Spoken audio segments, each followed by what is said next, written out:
Hello बच्चों, मैं स्मिता बिजलवान स्वागत करती हूँ आपका आईसीटी वर्चुअल क्लासरूम में। आशा करती हूँ आप सभी स्वस्थ होंगे और अच्छे से अपनी पढ़ाई कर रहे होंगे। बच्चों, आज हम पढ़ने जा रहे हैं क्लास 10th केमिस्ट्री का चैप्टर इलेक्ट्रोकेमिस्ट्री। जैसा कि आप जानते हैं, अपने प्रीवियस लेक्चर में हम ये चैप्टर स्टार्ट कर चुके थे। आज हमने अपने प्रीवियस लेक्चर में जो भी पढ़ा था उसे एक बार रिवाइज करके चैप्टर को आगे कंटिन्यू करें। चलिए, सबसे पहले हमने इंट्रोडक्शन देखा था कि इलेक्ट्रोकेमिस्ट्री क्या होती है, क्यों हम स्टडी करते हैं। क्योंकि बहुत सारे डिवाइसेस हम देखते हैं जो हम एवरीडे यूज करते हैं, वो क्या होते हैं, बैटरी पावर्ड होते हैं। ठीक। अब एक बड़ी प्रॉब्लम उसमें आ जाती है कि वो उनमें क्या होता है, कोरोजन होता है, यानी कि जंग लग जाता है। तो ये क्या है, एक इलेक्ट्रोकेमिकल फिनोमेना है। तो इसीलिए बच्चों हम इलेक्ट्रोकेमिस्ट्री को पढ़ते हैं। चलिए, हाँ, फिर सबसे पहले हमने स्टार्ट किया था इलेक्ट्रोकेमिकल सेल से। फिर हमने कहा था इलेक्ट्रोकेमिकल सेल क्या होता है, एक तरह का डिवाइस होता है जो इलेक्ट्रिकल एनर्जी को केमिकल एनर्जी में कन्वर्ट करता है या केमिकल एनर्जी को इलेक्ट्रिकल एनर्जी में कन्वर्ट करता है। यानी कि ये क्या है, इलेक्ट्रोकेमिकल सेल क्या करता है, इंटर कन्वर्शन करता है। ऐसा डिवाइस है जो क्या करता है, इंटर कन्वर्ट करता है इलेक्ट्रिकल एनर्जी और केमिकल एनर्जी के बीच में। बच्चों, सेम यही डेफिनेशन हमने पढ़ ली थी। फिर इलेक्ट्रोकेमिकल सेल में हमने कहा था ये दो तरह के होते हैं, गैल्वेनिक सेल और इलेक्ट्रोलाइटिक सेल। अब दोनों में क्या डिफरेंस है, गैल्वेनिक सेल क्या होता है, इलेक्ट्रोलाइटिक सेल क्या होता है।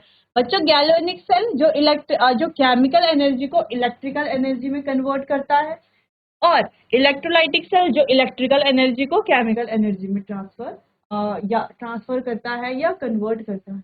तो हमने इसे याद करने का एक तरीका समझा था कि इलेक्ट्रोलाइटिक सेल यानी कि इलेक्ट्रोलाइटिक सेल जो भी हमारा है उसे हम कैसे याद कर सकते हैं, इलेक्ट्रोलाइटिक सेल यानी कि इलेक्ट्रिकल एनर्जी ट्रांसफॉर्म होगी केमिकल एनर्जी में, गैल्वेनिक सेल में केमिकल एनर्जी ट्रांसफर होगी इलेक्ट्रिकल एनर्जी में, ट्रांसफॉर्म होगी इलेक्ट्रिकल एनर्जी में।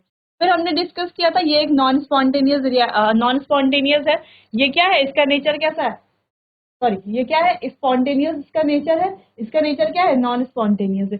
यहाँ पर हमारा जो एनोड होता है वो क्या होता है, नेगेटिवली चार्ज होता है।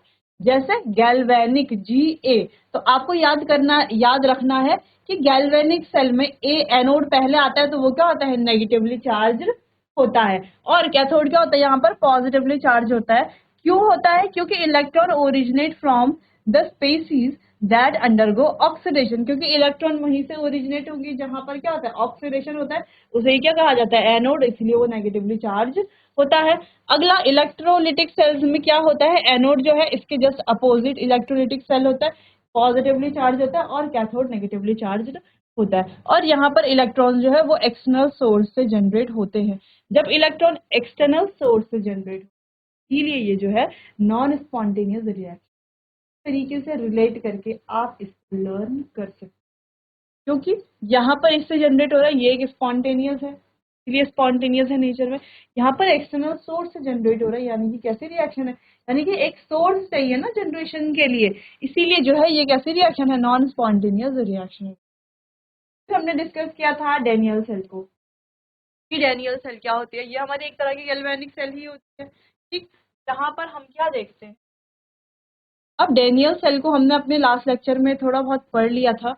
अब जो है हम यहाँ पर डिटेल में थोड़ा डिस्कस करेंगे। तो गैल्वेनिक सेल होती है, जो होती तो एक तरह की डेनियल सेल ही है, इसे और अच्छे से हम डिस्कस करेंगे बच्चों।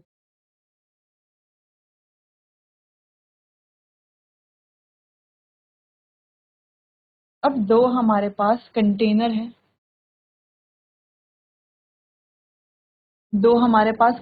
है, और दोनों में क्या है, इलेक्ट्रोलाइटिक सॉल्यूशन है। क्या है दोनों में, इलेक्ट्रोलाइटिक सॉल्यूशन। कौन सा, मान ले इसमें हमारा ZnSO4 इलेक्ट्रोलाइटिक सॉल्यूशन है और इसमें हमारा CuSO4 इलेक्ट्रोलाइटिक सॉल्यूशन है। ठीक है, तो सॉल्यूशन हमारा कैसे होना चाहिए, इलेक्ट्रोलाइटिक ही होना चाहिए। फिर हमने कहा यहाँ पर इलेक्ट्रोलाइटिक सॉल्यूशन जिंक का है, तो हम क्या लेंगे, यहाँ पर जिंक की एक रॉड ले लेंगे। क्या करेंगे, जिंक की एक रॉड ले लेंगे। ठीक। और यहाँ पर इलेक्ट्रोलाइटिक सॉल्यूशन क्या है, कॉपर का है, कॉपर सल्फेट। यहाँ पर कॉपर की हम एक रॉड ले लेंगे। अभी जो दोनों रॉड जो हैं ये कनेक्ट है, आपस में क्या है। तो बच्चों अगर ये हमारे जिंक की रॉड है ना, जिंक क्या करता है, ऑक्सीडेशन करता है। कैसे ऑक्सीडेशन करता है, जिंक क्या करेगा, ब्रेक होगा, इलेक्ट्रॉन इजीली लूज करता है, तो zinc 2 positive plus 2 electron negative. यानी कि इस जिंक से जो Zn2 पॉजिटिव है वो कहाँ चले जाएगा, यहाँ सॉल्यूशन में चले जाएगा, और यहाँ पर क्या बच जाएंगे, इलेक्ट्रॉन्स हमारे बच जाएंगे। ठीक है ना, कैसे ब्रेक हुआ, ये कैसे इसने इलेक्ट्रॉन्स लूज करे, अपने Zn2 पॉजिटिव बना। ठीक, तो यानी कि Zn2 पॉजिटिव जो है यहाँ सॉल्यूशन में चला जाएगा और इलेक्ट्रॉन्स क्या हो जाएंगे, ये रॉड पर रहेंगे। ठीक, अब ये जो इलेक्ट्रॉन्स हैं, अब यहाँ पर हमारे पास क्या है, Cu2 पॉजिटिव है। ठीक है, अगर ये Cu2 पॉजिटिव जो है इलेक्ट्रॉन को एक्सेप्ट कर ले तो क्या बन जाएगा, Cu सॉलिड बन जाएगा, है ना, सॉलिड Cu बन जाएगा।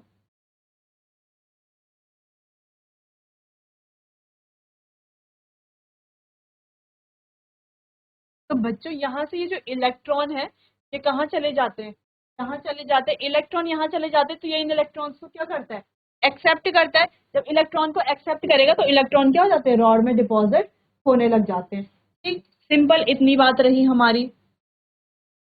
ठीक है, अब ये जो इलेक्ट्रॉन है यहाँ डिपॉजिट होंगे। ठीक है बच्चों, क्या होता है यहाँ से, जैसे इसने क्या किया, Zn2 पॉजिटिव तो हमारा सॉल्यूशन में आ गया, इलेक्ट्रोलाइटिक सॉल्यूशन में, यहाँ पर थे इलेक्ट्रॉन, इलेक्ट्रॉन हमारे ट्रेवल करके चले गए यहाँ पर, और यहाँ पर क्या हो गया, एक तरह से हम क्या देख पा रहे हैं, इलेक्ट्रॉन का फ्लो इधर की तरफ हो रहा है,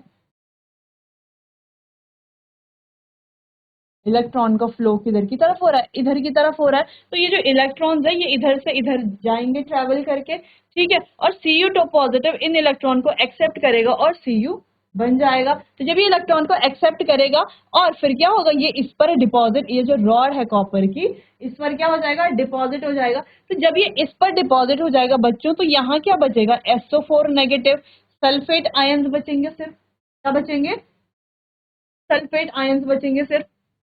ठीक है, अब ये इलेक्ट्रॉन्स यहाँ से यहाँ ट्रेवल करके चले गए, तो यहाँ बहुत सारे क्या हो गए, Zn2 पॉजिटिव, क्योंकि ये इलेक्ट्रॉन्स तो यहाँ से यहाँ ट्रेवल करके जा रहे हैं। ठीक है, अगर हम यहाँ पर कोई बल्ब लगा दें, अगर हम यहाँ पर कोई बल्ब लगा दें तो बल्ब क्या करेगा, ग्लो करेगा, है ना, इलेक्ट्रॉन्स यहाँ से यहाँ जा रहे हैं, यानी कि करंट की जो डायरेक्शन होगी फ्लो होने की, वो क्या होगी, इधर की तरफ, करंट है ना, अपोजिट होता है इलेक्ट्रॉन के फ्लो के डायरेक्शन के अपोजिट होता है करंट का फ्लो, यानी कि इलेक्ट्रॉन यहाँ से यहाँ जा रहे हैं, करंट का फ्लो यहाँ से यहाँ है, और क्या हो रहा है, ये बर्न होगा। और उससे पहले ये क्या है, हमारी एनोड,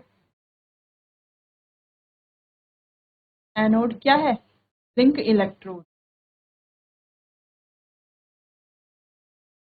ठीक, ये क्या है, हमारा कैथोड, और कौन सी इलेक्ट्रोड है, कॉपर इलेक्ट्रोड।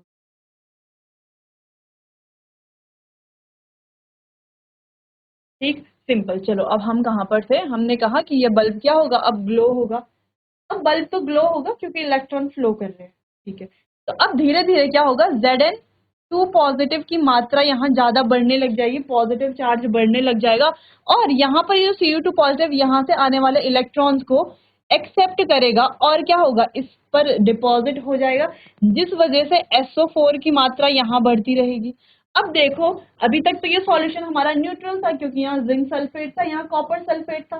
सिंपल, अभी तक तो ये क्या था कि यहाँ पर जिंक सल्फेट था, यहाँ पर कॉपर सल्फेट था, अभी तक ये क्या थे, न्यूट्रल थे। लेकिन बच्चों अब क्या हुआ है, अब क्या होगा, थोड़ा देर बाद हम क्या देखेंगे, जो बल्ब जो ग्लो कर रहा था वो बुझ जाएगा, क्या हो जाएगा, बुझ जाएगा, ग्लो नहीं करेगा। क्यों नहीं करेगा ग्लो, क्योंकि यहाँ पर क्या हो गया, पॉजिटिव चार्ज बहुत ज्यादा हो गया, यहाँ पर SO4 नेगेटिव चार्ज बहुत ज्यादा हो गया। जो अभी तक न्यूट्रल सॉल्यूशन थे, अब वो क्या बन गए, दो अपोजिट सॉल्यूशन में बदल गए, एक पॉजिटिव सॉल्यूशन और एक नेगेटिव सॉल्यूशन। अब यहाँ से जो इलेक्ट्रॉन आ रहे होंगे, इलेक्ट्रॉन अब यहाँ आ ही नहीं पाएंगे। क्यों, इलेक्ट्रॉन तो कहेंगे कि ये कि Zn2 पॉजिटिव यहाँ पर है ही, पॉजिटिव चार्ज यहाँ पर है ही, हम इसे एक्सेप्ट कर लेते हैं, तो इसे आगे नहीं भेजा जाएगा। ठीक? इसीलिए ये जो प्रॉब्लम आती है कि जो सॉल्यूशन जब बट जाते हैं पॉजिटिव और नेगेटिव में, तो इनको न्यूट्रल करने के लिए हमें कुछ ना कुछ चाहिए होता है। अब वो क्या चाहिए होता है, वो है हमारा आज का टॉपिक जिसे हम डिस्कस करेंगे, क्योंकि यहाँ तक तो हम अपने प्रीवियस लेक्चर में भी डिस्कस कर चुके थे।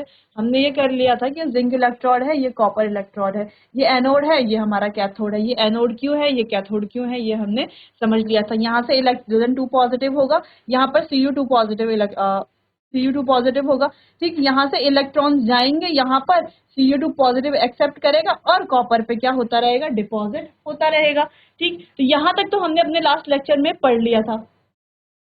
अब यहाँ पर भी सेम बात ही हमने पढ़ी है कि ये सब चीजें हो रही हैं। अब यहाँ से इलेक्ट्रॉन जा रहे थे, डिपॉजिट हो रहा था। अब डिपॉजिट होने से क्या होगा बच्चों कि ये जो Zn की हमारी क्या है, रॉड है, जिंक की जो हमारी रॉड है, उसमें क्या होगा, जो जिंक की रॉड है बच्चों वो पतली होती रहेगी, क्योंकि वो क्या होती रहेगी, वो तो ब्रेक हो रही है ना कंटिन्यूअसली, है ना, इलेक्ट्रॉन लूज कर रही है, तो ये क्या होती रहेगी, पतली होती रहेगी, थिन होती रहेगी। क्या होती रहेगी, थिन होती रहेगी, यानी कि पतली होती रहेगी। और कॉपर 2 पॉजिटिव जो है यहाँ से इलेक्ट्रॉन क्या करके एक्सेप्ट करके यहाँ पर डिपॉजिट कर रहा है, यानी कि ये जो रॉड है ये थिक होती रहेगी, ये क्या होती रहेगी, पतली होती रहेगी, और ये क्या होती रहेगी, काफी थिक होती रहेगी, यानी कि ये पतली हो रही है, कम हो रही है, तो यहाँ पर बढ़ता रहेगा ना मात्रा, ठीक। चलो, तो इतनी बात तो हो गई। हम क्या करेंगे, अब दोनों को न्यूट्रल करने के लिए हम क्या कर सकते हैं, दोनों को न्यूट्रल करने के लिए हम यहाँ पर क्या लगाते हैं, एक सॉल्ट ब्रिज लगाते हैं। अब हम दो चीजें यहाँ पर जान सकते हैं, या तो हम कहें कि दोनों को न्यूट्रल करने के लिए, क्योंकि एक जगह क्या हो गया, पॉजिटिव सॉल्यूशन बन गया, एक तरफ क्या हो गया, नेगेटिव बन गया, ऐसा चलेगा तो करंट फ्लो कैसे करेगा, ठीक। वैसे हम क्या पढ़ रहे हैं, ये हम सेल ही तो पढ़ रहे हैं, क्या ये सेल का ही तो पार्ट है, तो इसको हम क्या कहते हैं, ऑक्सीडेशन हाफ, है ना, ऑक्सीडेशन हाफ, और इसको हम ये कहते हैं रिडक्शन हाफ। यहाँ पर बच्चों क्या हो रहा है, ऑक्सीडेशन हो रहा है, जो हमें दिख भी रहा है, और यहाँ पर क्या हो रहा है,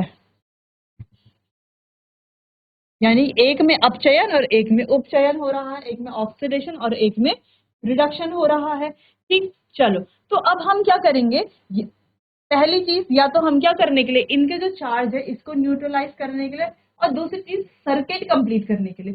फिजिक्स में हम क्या पढ़ते हैं कि सर्किट बल्ब ग्लो का कब करेगा, जब सर्किट कंप्लीट हो जाएगा।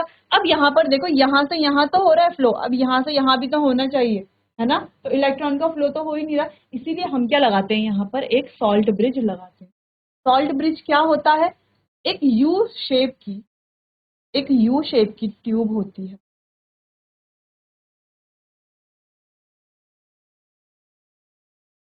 इस तरीके से यू शेप की एक ट्यूब होती है,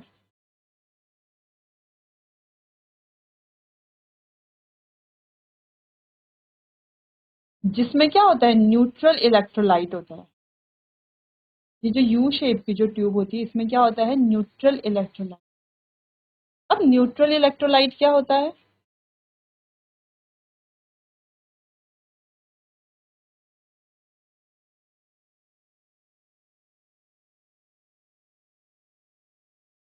चलो बच्चों, अब हमने कहा हमारे पास क्या है, ये हमारे पास क्या है, ये सॉल्ट ब्रिज।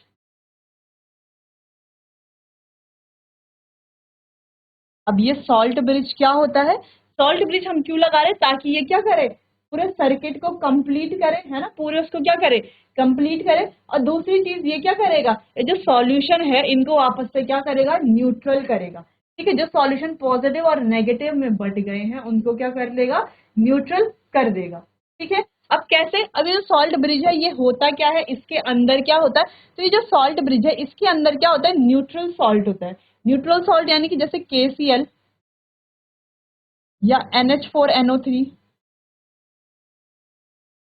KNO3, NH4Cl, इस तरीके से ये जो हमारे न्यूट्रल हैं वो इसमें होते हैं। प्लस इसमें क्या होता है, अगर अगर अगर अगर क्या करता है, इस सॉल्यूशन को जेल में बदल देता है, किस में बदल देता है, जेल में बदल देता है। बच्चों, तो अगर इधर पॉजिटिव चार्ज ज्यादा है और इधर नेगेटिव चार्ज जाता है ज्यादा है, तो K पॉजिटिव, और जैसे KCl हमने लिया है यहाँ पर, ठीक है, KCl का ये सॉल्ट ब्रिज है, और इसमें KCl के साथ क्या है, अगर अगर अगर ये KCl का सॉल्ट ब्रिज है तो इसमें क्या है, KCl प्लस अगर अगर जो क्या करता है, इसको जेली में बदल देता है। जेली की मदद से क्या न्यूट्रलाइज करने में इजी रहता है। ठीक है बच्चों, चलो तो ये K पॉजिटिव और Cl नेगेटिव में ब्रेक होगा, तो यहाँ क्या भेजेगा, ये Cl नेगेटिव भेजेगा, जिससे यहाँ के जो पॉजिटिव चार्ज है वो न्यूट्रलाइज हो जाएगा। और यहाँ पर ये क्या भेजेगा, पॉजिटिव चार्ज भेजेगा, जहां से जिससे कि यहाँ का जो नेगेटिव चार्ज है वो क्या हो जाएगा, न्यूट्रलाइज हो जाएगा। फिर इलेक्ट्रॉन क्या रहेंगे, यहाँ पर इलेक्ट्रॉन लूज होते रहेंगे, इलेक्ट्रॉन यहाँ जाते रहेंगे, और क्या होगा, सर्किट कंप्लीट हो जाएगा और बल्ब हमारा फिर क्या करने लगेगा, ग्लो करने लगेगा। सिंपल सी बात, इतनी बात समझ में आई कि सॉल्ट ब्रिज क्या करेगा। ठीक है, सॉल्ट ब्रिज से क्या होगा। चलिए, तो बच्चों ये था हमारा डैनियल सेल हम इसे कहते हैं, या हम कहें गैल्वेनिक सेल,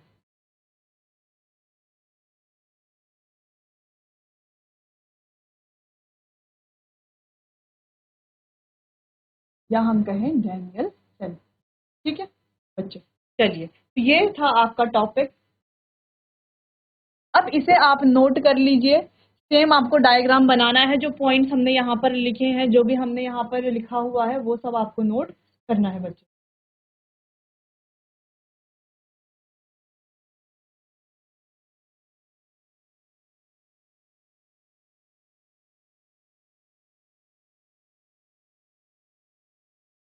चलिए, तो ये तो बात रही यहाँ तक। अब बात करते हैं, थोड़ा सॉल्ट ब्रिज के बारे में पढ़ लेते हैं। ये जो सॉल्ट ब्रिज है ये है क्या, क्योंकि बाकी की चीजें तो हमने प्रीवियस लेक्चर में भी पढ़ी हैं, आज हमने दोबारा से रिवाइज भी कर लिया। सॉल्ट ब्रिज को देख लेते हैं। अब सॉल्ट बी ब्रिज, अब ये बच्चों जो ये सॉल्ट ब्रिज है ऐसा होता है, जैसे कि हमने इसका शेप देखा कि ये क्या होती है, एक यू शेप की ट्यूब होती है। क्या होती है, एक,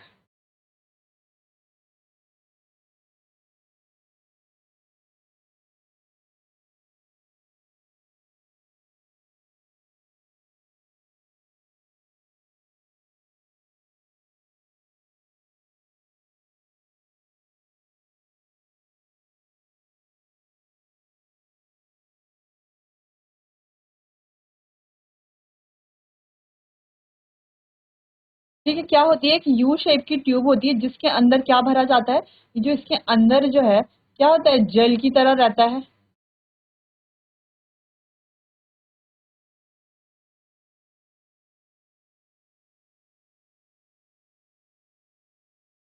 चलिए बच्चों, अब ये क्या होती है,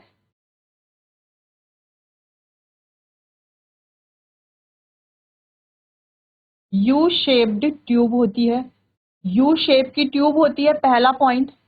दूसरा पॉइंट, इसके अंदर क्या होता है, इनर्ट इलेक्ट्रोलाइट। इनर्ट इलेक्ट्रोलाइट इसके अंदर होता है, जैसे कि KCl, NH4NO3, किसके साथ, अगर अगर के साथ, जो इसको कैसे बनाता है, जेल लाइक बनाता है, जेल की तरह बनाता है। ठीक है, जो इसको क्या करता है, जेल की तरह बनाता है। चलो, अब ये मेन काम क्या करता है, complete the circuit, complete the circuit, circuit को कंप्लीट करता है। सेकेंड पॉइंट जो है, ये क्या करता है, दोनों कंपार्टमेंट को, जो भी हमारे दोनों कंपार्टमेंट है उनको क्या करता है, न्यूट्रल करता है, न्यूट्रलाइज बोथ कंपार्टमेंट्स।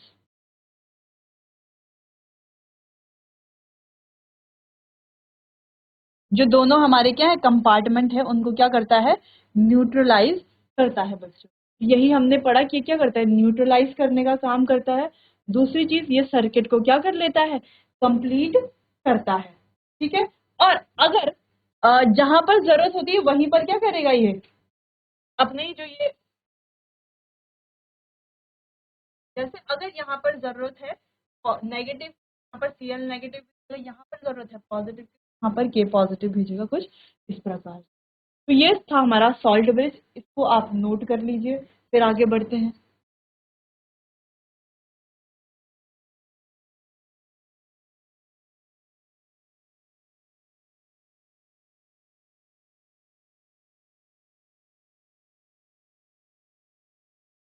चलिए, तो अगला पॉइंट है इसका, प्रिवेंट्स टू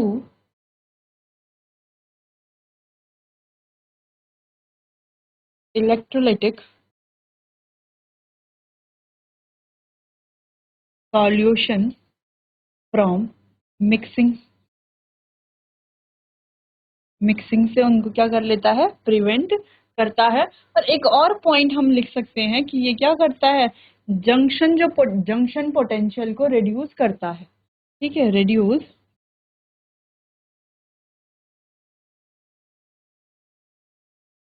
जंक्शन पोटेंशियल। और बच्चों इनके यहाँ पर क्या होती है, कॉटन प्लग लगा होता है। क्या लगा होता है, कॉटन प्लग। कॉटन प्लग लगा होता है। और अगर हम इसमें अंदर क्या भर रहे हैं, केसीएल, कोई इनर्ट इलेक्ट्रोलाइट केसीएल भर रहे हैं, तो साथ में हम क्या भरेंगे, अगर। अगर अब दूसरी बात है बच्चों, अगर यहाँ पर सीएल नेगेटिव की जरूरत है, यहाँ पर के पॉजिटिव की जरूरत है, तो इसकी स्पीड क्या रहेगी, क्या ये दोनों को एक साथ भेजेगा या अलग अलग स्पीड में भेजेगा।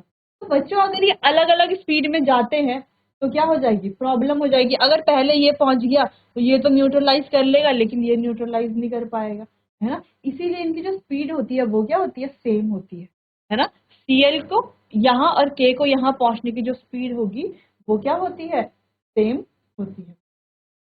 चलो, तो ये बात थी हमारे सॉल्ट ब्रिज की। यहाँ पर होता है हमारा सॉल्ट ब्रिज का टॉपिक कंप्लीट। चलिए, तो नोट कर लीजिए इसको अच्छे से।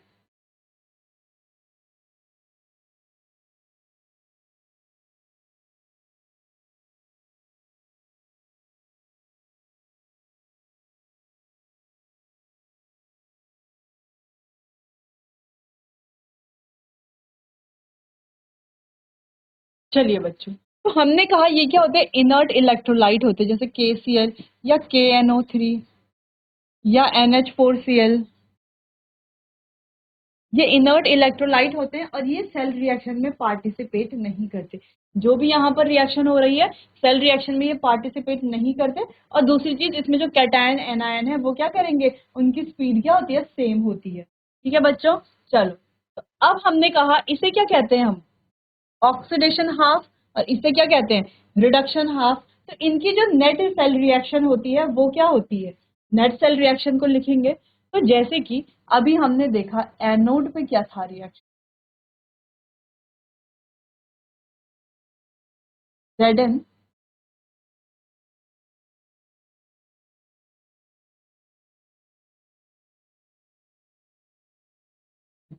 ठीक है बच्चों, ठीक। और कैथोड में क्या थी,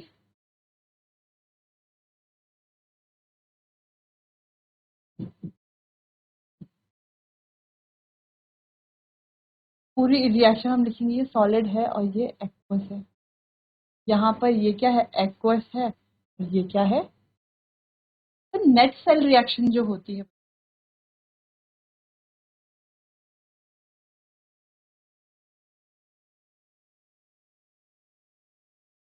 उसको हम कैसे लिखते हैं, Zn प्लस Cu2 पॉजिटिव।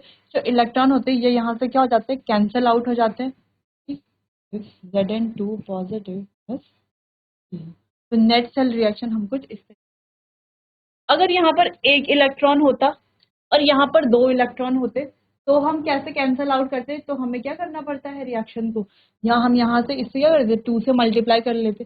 पहले क्या कर लेते हैं, हम उसे बैलेंस करते हैं, उसके बाद जो है हम अपनी नेट सेल रिएक्शन लिखते हैं। अभी जो हमने ये सेल था हमारा, है ना, ये डैनियल सेल तो था, जो था, इसकी नेट सेल रिएक्शन कुछ इस तरीके से।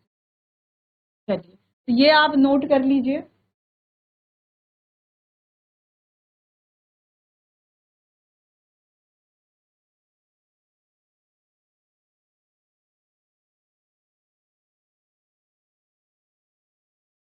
चलिए बच्चों, तो ये तो बात रही नेट सेल रिएक्शन की, ये हमारा क्या है, ऑक्सीडेशन हाफ, और ये क्या है, रिडक्शन हाफ।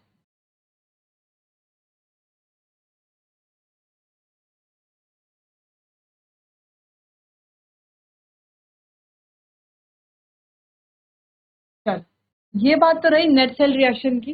पर अगर हम कहें हमें इसी को क्या लिखना है, सेल में लिखना है, रिप्रेजेंट करना है गैल्वेनिक सेल में, तो कैसे रिप्रेजेंट किया जाएगा? पहले हम हमेशा एनोड को लिखेंगे, जो जो भी हमारा एनोड होगा सबसे पहले एनोड ही लिखा जाएगा, ठीक है बच्चों, लेफ्ट साइड।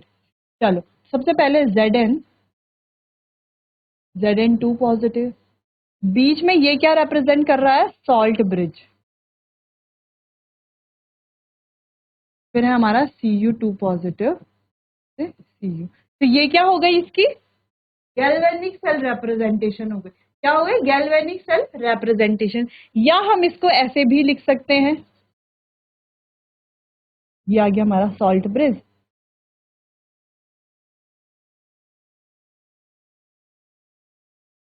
ठीक है, तो इसको हम इस तरीके से भी लिख सकते हैं। तो बच्चों हमें सेल से रिएक्शन लिखना